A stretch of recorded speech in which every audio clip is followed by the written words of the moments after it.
शिलाई विधानसभा क्षेत्र में बीते दिनों प्रदेश के मुख्यमंत्री प्रवास के दौरान विधानसभा क्षेत्र शिलाई के लिए बड़ी घोषणाएं की है, जिनमें कई घोषणाएं ऐसी है जिनको कांग्रेस सरकार ने सत्ता में रहते हुए भी सपने नहीं देखे होंगे।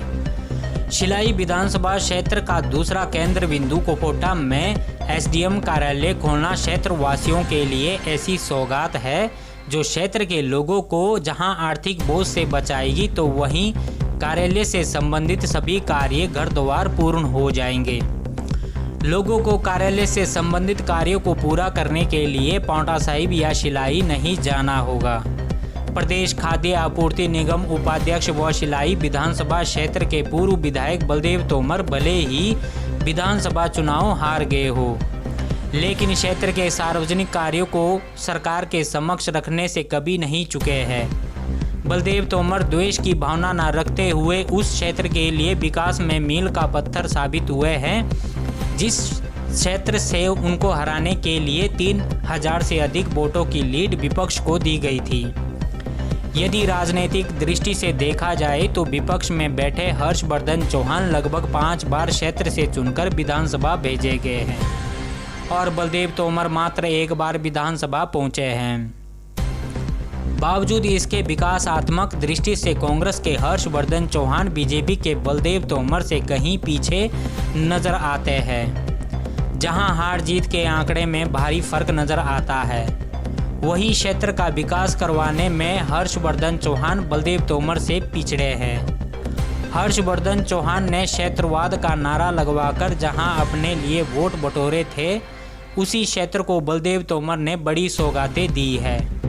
यह बात अलग होगी कि इलेक्शन नज़दीक आने पर फिर से क्षेत्रवाद सामने आ जाए, लेकिन वर्तमान समय पर बलदेव तोमर की अध्यक्षता में जयराम सरकार ने ऐसे कार्य किए हैं जिन्हें कांग्रेस में रहकर राजनीतिक परिवार 75 वर्षों में नहीं करवा पाया है। सूत्रों की माने तो बलदेव तोमर प्रदेश के मुख्यमंत्री जयराम ठाकुर के बेहद करीबी में आते हैं और अपनी करीबियों का फ़ायदा जनता को पहुंचाना चाहते हैं। बलदेव तोमर यह नहीं देखना चाहते कि किसने क्षेत्रवाद का नारा लगवाकर उन्हें हराया है, बल्कि क्षेत्र का अथाह विकास देखना चाहते हैं और उसकी शुरुआत बलदेव तोमर के राजनीतिक कैरियर में आते ही शुरू हो गई थी।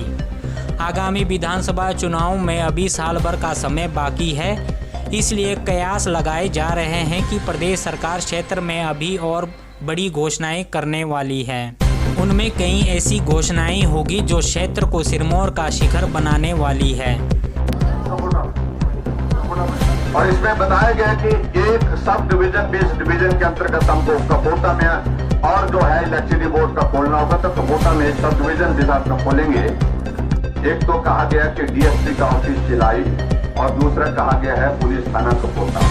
इसके लिए यहाँ पर हमारे पुलिस अधिकारी बैठे हैं, आप थोड़ा इसको एग्जामिन कर लें, इसको थोड़ा इसकी रिपोर्ट बना करके, क्योंकि पुलिस स्टेशन हाँ जी प्रपोजल गई है, ठीक गई है गलत गई है, ठीक मतलब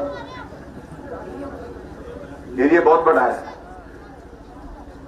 भाई। शिलाई में आप पूरे डीएसपी रहेगा तो वो तंग करेगा आपको, देख लो आप लोग। तो मैं दोनों जगह यहां पर कपोटा में थाना और शिलाई में डीएसपी का ऑफिस खोलने के लिए घोषणा करता हूं।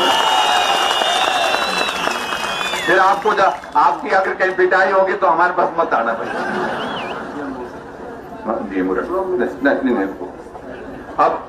अब मैं लास्ट में एक ही बात कह रहा हूं कि एक चीज रह गई जिस बात को लेकर के कह रहे हैं, उसकी जस्टिफिकेशन मैं मंगवा रहा हूं। हालांकि मैंने यहाँ एडीसी मैडम से और एसडीएम से मैंने पूछा भी था।